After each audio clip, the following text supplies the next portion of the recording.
ሁለተኛው ጥያቄ በቀኝ በኩል ላለህ ወንድም አሰላሙ አለይኩም ራፊቅ እባላለሁ። ብዙ ሙስሊም ያልሆኑ ሰዎች ኢስላም ከጣዖት አምልኮ የጸዳ ነው እየተባለ ሙስሊሞች ግን ሰላት ለመስገድ ሲጎነበሱ ለምን ወደ ካዕባ ይዞራሉ? ወንድም የጠየቀው ጥያቄ ሙስሊም ያልሆኑ ሰዎች ኢስላም ከጣዖት አምልኮ የጸዳ ነው ከተባለ ሙስሊሞች ለምን ወደ ካዕባ ይዞራሉ ወይም ካዕባን ይገዛሉ? ይሄ ሙስሊሞችን ትልቆቹ ጣዖት አምላኪዎች አያደርጋቸውም ይላሉ ነው የሚል። እኛ ሙስሊሞች ወደ ካዕባ እንጎነበሳለን። ካዕባ ቂብላችን ነው፣ አቅጣጫችን ማለት ነው። ካዕባን አናመልከውም፣ ነገር ግን ፊታችንን ወደ እሱ እናዞራለን። ሶላት ውስጥ አላህ Subhanahu Wa Ta'ala ብቻ ነው የምናመልከው፣ ሌላን አናመልክም። እኛ ሙስሊሞች በአንድነት እናምናለን። ለምሳሌ ውስን አንድ አቅጣጫ ባይቀመጥ ኖሮ ሙስሊሞች ሶላት ለመስገድ ሲፈልጉ አንዱ ወደ ሰሜን፣ አንዱ ወደ ምዕራብ፣ አንዱ ወደ ምስራቅ፣ አንዱ ወደ ምዕራብ ዞረን እንስገድ ሊሉ ነው። ታዲያ ወዴት እንዙር? አላህ Subhanahu Wa Ta'ala ሁሉም የዓለም ሙስሊሞች ወደ ካዕባ እንዲዞሩ አዟል። በምዕራቡ የዓለም ክፍል የምንገኝ ከሆነ ወደ ምስራቅ፣ በምስራቅ የምንገኝ ከሆነ ወደ ምዕራብ፣ በሰሜን የምንገኝ ከሆነ ወደ ደቡብ፣ በደቡብ የምንገኝ ከሆነ ወደ ሰሜን። ሁሉም ሙስሊሞች በአንድ ላይ በአንድነት ወደ ካዕባ መዘበራረቅ የለም። ለመጀመሪያ ጊዜ የዓለምን ካርታ የሳሉት ሙስሊሞች ናቸው። ያን ጊዜ ደቡብ ዋልታን ወደ ላይ፣ ሰሜን ዋልታን ደግሞ ወደ ታች አድርገው ነበር የሳሉት። አልহামዱሊላህ ካዕባና የመካ ከተማ በዓለም እምብርት ላይ ነበሩ። ምዕራባውያን መጡና ካርታውን ገለበጡት። ሰሜን ዋልታን ወደ ላይ፣ ደቡብ ዋልታን ወደ ታች። አልহামዱሊላህ አሁንም ካዕባ በዓለም መካከል ላይ ይገኛል። But yet alhamdulillah the Kaaba is yet in the center. ሙስሊሞች ለሐጅ በሚሄዱበት ጊዜ ጠዋፍ የሚያደርጉት ወይም ካዕባን የሚዞሩት ሁሉም ክብ አንድ ማዕከል እንዳለውና አላህን Subhanahu Wa Ta'ala ብቻ እንደምናመልክ ለማመልከት ነው። ለዚህ ጥሩ ምላሽ የሚሆነው በሁለተኛው የእስላም ኸሊፋ በዑመር ረዲየላሁ ዐንሁ የተነገረው ሐዲስ ነው። በሰሂህ ቡኻሪ ቅጽ 2 ምዕራፍ 56 ሐዲስ ቁጥር 675 በሐጅ መጽሐፍ ዑመር ረዲየላሁ ዐንሁ ስለ ጥቁሩ የካዕባ ድንጋይ ሀጀሩል አስወድ ምን ይላሉ? አትጎዳኝም፣ አትጠቅመኝም። ነብዩ ሰለላሁ ዐለይሂ ወሰለም ሲስሙህና ሲነኩህ ባላይ ኖሮ አልስምህም፣ አልነካህም ነበር። ይህ ሐዲስ እኛ ሙስሊሞች ካዕባን እንደማናመልክ ለማሳየት የሚያስችል በቂ መረጃ ነው። ሌላው ይህን ጥያቄ ለሚያነሱ ሰዎች አንድ ጥያቄ መጠየቅ እፈልጋለሁ።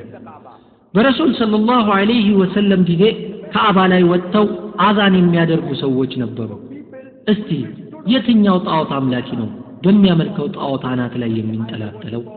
ለጥያቄው መልስ እንደሰጠው ተስፋ አደርጋለሁ።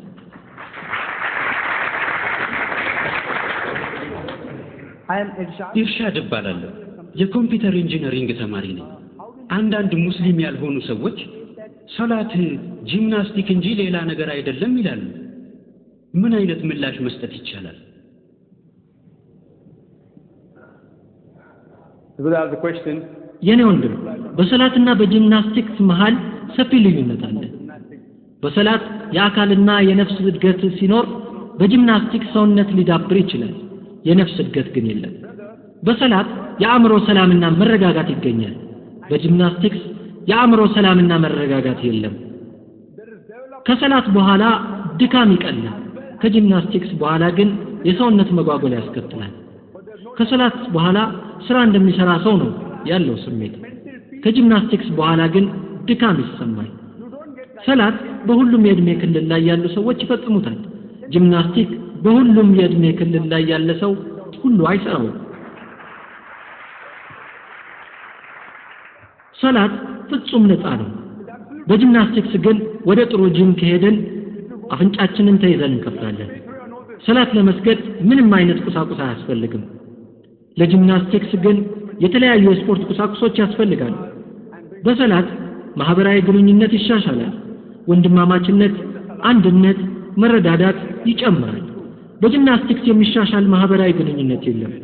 ሰላት ወደ ቅንነት መንገድ ይመራል፣ የተሻልን ሰዎች እንድንሆን ያደርጋል። ጂምናስቲክስ የተሻልንና ቅን ሰዎች እንድንሆን አያደርግም። ሆኖም እኛ ሙስሊሞች ሰላት የምንሰግድበት ዋናው ምክንያት የአላህን ውዴታ ለማግኘት ነው። ንያ መኖር አለበት። ምንም እንኳን አንድ ሰው ከሰላት ጋር ተመሳሳይ የሆነ ጂምናስቲክ ቢሰራ ከሰላት ጋር እኩል ሊሆን አይችልም። ምክንያቱም ሰላት ውስጥ ንያ ወይም አላህን ሱብሓነሁ ወተዓላ የማመስገንና የእሱን እገዛ የመሻት ሳቢዕ ሲኖር ይህ ንያ ግን በጂምናስቲክስ ሊገኝ አይችልም። ለጥያቄው መልስ እንደመለስኩ ተስፋ አደርጋለሁ። Which you can never acquire in gymnastics.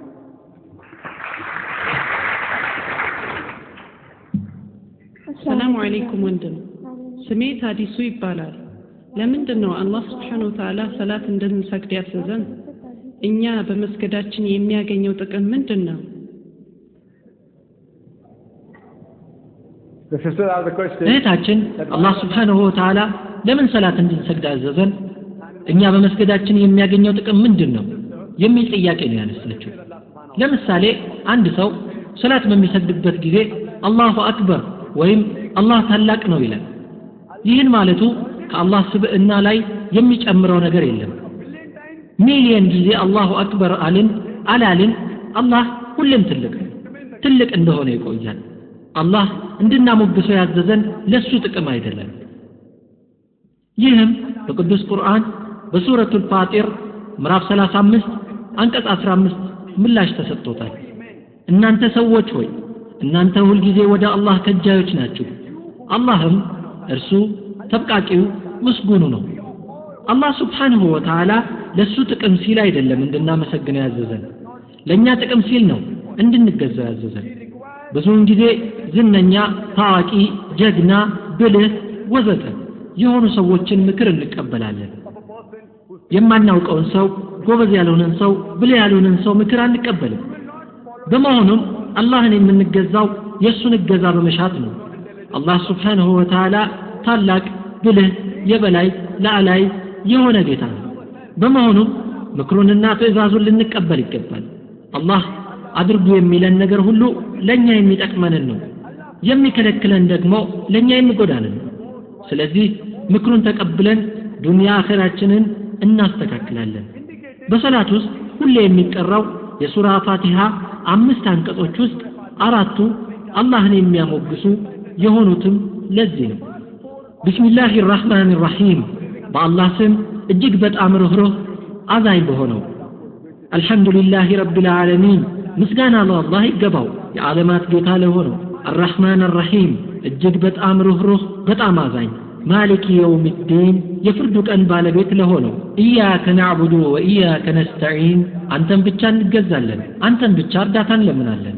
አላህን የምናሞግሰው አላህ ታላቅ መሆኑንና የረዳቶች ሁሉ ረዳት መሆኑን ለራሳችን ለማሳመን ነው። ከዚህ በኋላ የፋቲሃን የመጨረሻ አንቀጽ እናነባለን። ኢህዲነ ሲራጠል ሙስተቂም ሲራጠል ለዚነ አንዐምተ ዐለይሂም ገይሪል መግዱቢ ዐለይሂም ወለዷሊን፣ ቀጥተኛውን መንገድ ምራን፣ የእነዚያን በእነርሱ ላይ በጎ ያልክላቸውን በእነርሱ ላይ ያልተቆጣህባቸውንና ያልተሳሳቱትንም ሰዎች መንገድ። በመሆኑም አላህ ሱብሓነሁ ወተዓላን የምንገዛው ለራሳችን ስንል ነው። እሱም ሊጠይቁት የሚገባ ጌታ ነው፣ ምክሩን ሊቀበሉት የሚገባ ጌታ ነው። እናም እርዳታና ምክሩን እንጠይቀዋለን። ለምሳሌ አንድ ሰው የጤና ችግር ቢኖርበት አንድ የማይታወቅ ወይም እንግዳ ሰው መጥቶ ምክር ቢለግሰው ይቀበለዋል ወይስ ከአንድ ከታዋቂ የልብ ስፔሻሊስት የሚያገኘውን ምክር ነው የሚቀበለው? የየትኛውን ምክር ይቀበላል? ግልጽ ነው፣ የልብ ስፔሻሊስቱን ወይም የዶክተሩን ምክር ነው የሚቀበለው። በመሆኑም አላህ ሱብሓነሁ ወተዓላን የምንገዛው ለራሳችን ጥቅም ነው። ከዚህ ውጪ አላህን አመሰገነው አላመሰገነው በሱ ላይ የሚጨምርለት ቅንጣት ነገር የለም።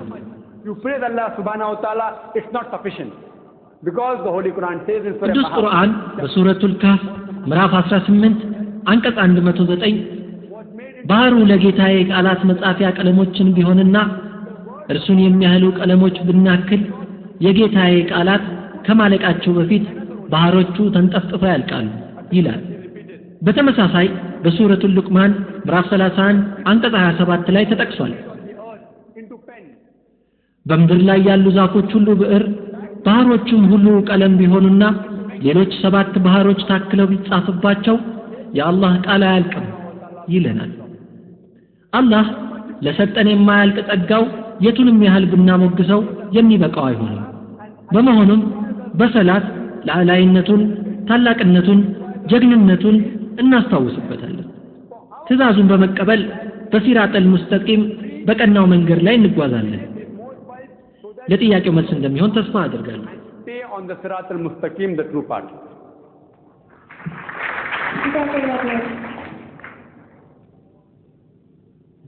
አሰላሙ አለይኩም ዛኪር ናይክ። ስሜ ጃንኪ ይባላል። ሰለምቴ ነኝ። የኔ ጥያቄ ምንድነው?